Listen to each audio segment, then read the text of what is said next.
What's up, guys? Welcome to the Young Guns podcast. The Edmonton Oilers are in desperate need for a defenseman, with the 2023 trade deadline looming and the Edmonton Oilers only being in a wild card spot. Even though Draisaitl and McDavid are forces of nature in the NHL and are propelling the Edmonton Oilers to win games, they're still not good defensively. Evander Kane should be coming back soon. You have Stuart Skinner, who seems to be the starting goaltender, with Jack Campbell struggling or attempting to get back on track. But defensively, even though on paper they look pretty solid, they are not that great. They're only +4 in terms of their plus and minus. They have Nurse, CC, Kulak, Barry, Broberg, and Bouchard. It looks good, but in reality, when they hit the ice, they literally hit an iceberg. No Mhm. reference to the Titanic there. But guys, I'm kidding. So they've been linked to the Minnesota Wild's Matt Dumba. They've been linked to the Montreal Canadiens' Joel Edmundson. They've been linked to Gavrikov of the Columbus Blue Jackets, Jakob Chychrun of the Arizona Coyotes. And we like to throw another name out there because the Philadelphia Flyers are listening and taking calls on Provorov, so we would assume that that would be another trade target for the Edmonton Oilers. And if I'm not mistaken, I think I'm missing one more, Luca. Well, no, there's Gavrikov, Edmundson, Chychrun, Provorov, and there's also Matt Dumba. Those are the names that I've heard of. Luke Schenn, I think, was another one that was Yeah, that's potentially that's the talked one to. I was alluding to. Yeah.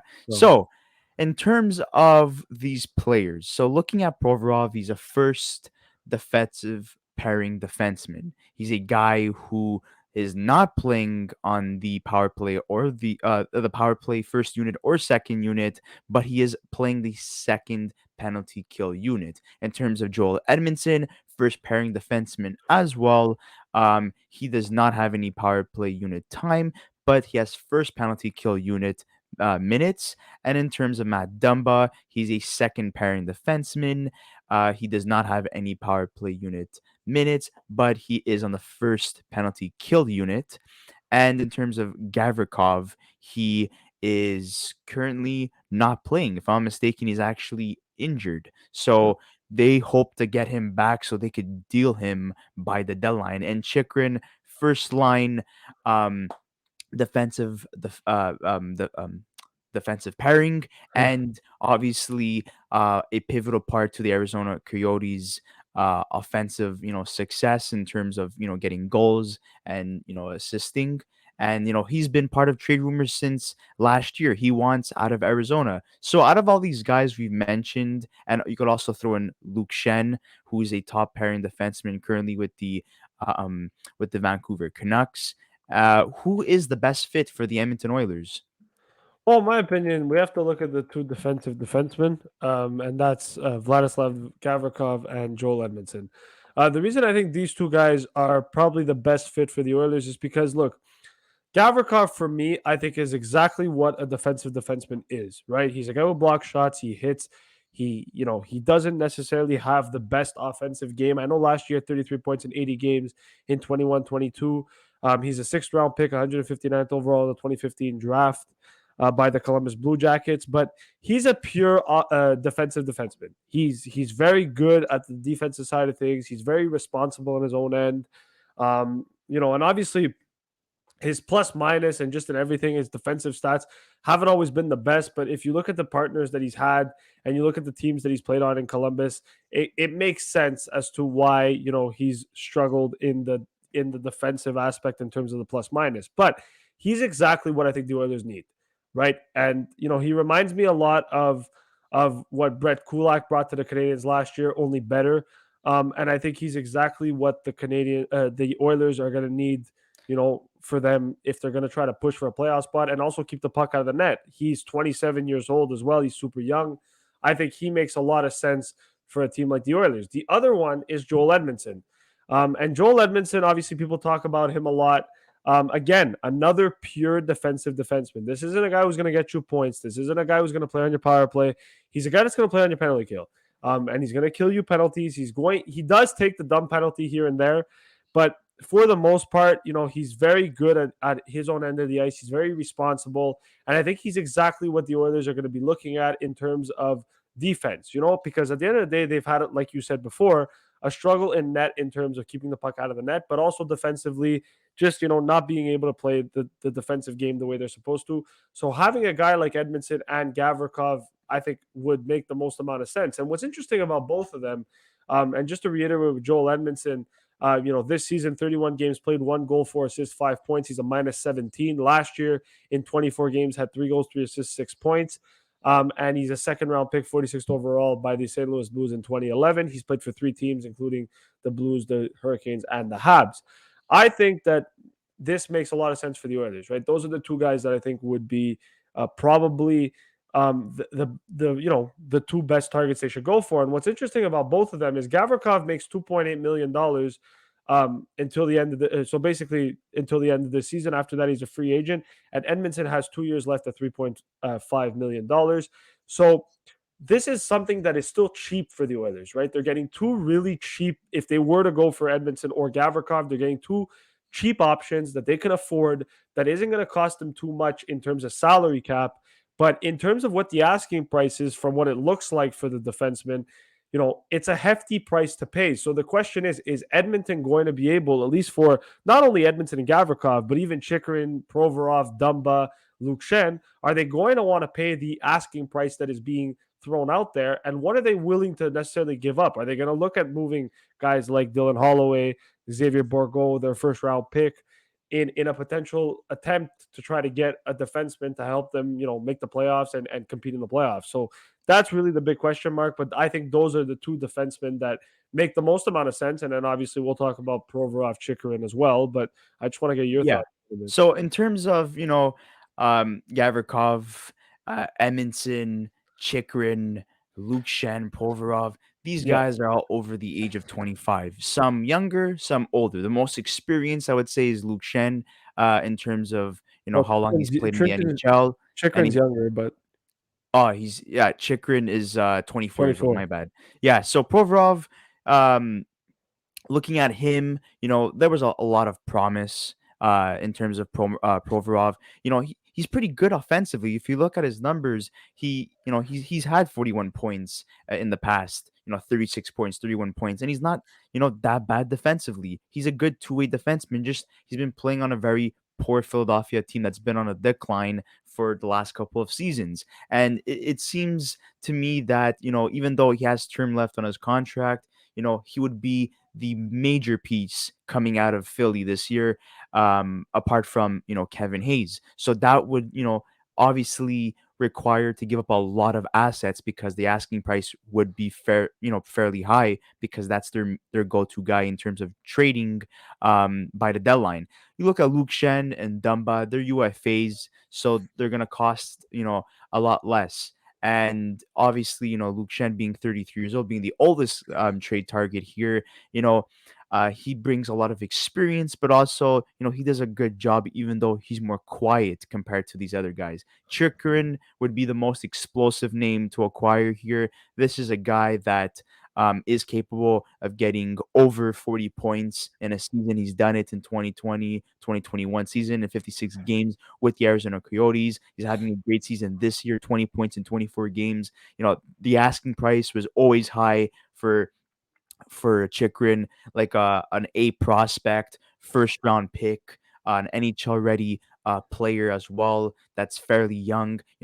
The price varies essentially with Chychrun. It's been really really crazy in demand, and also they took a step or two down, but it was always too high in terms of Chychrun. But Chychrun, if he continues to play like this, you know it's understandable why they're asking for that much. In terms of Edmundson, being a defensive partner to Shea Weber for a couple of years, and also being a pivotal part for the Montreal Canadiens heading to the Stanley Cup Finals 2 years ago again, and losing against Tampa.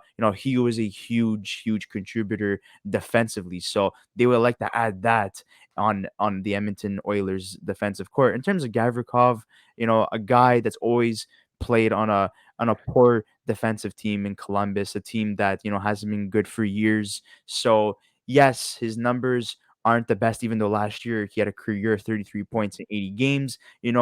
It's going to be fairly high in terms of, asking price for any defenseman. I think for most of these defensemen we named, the starting price is going to be a first round pick. So Edmonton is going to have to come to terms with, trading a first round pick, or maybe a one of their top prospects, like you were alluding to before. In terms of fits, I do believe that if they want to go the cheaper route, to Luke Schenn does make sense.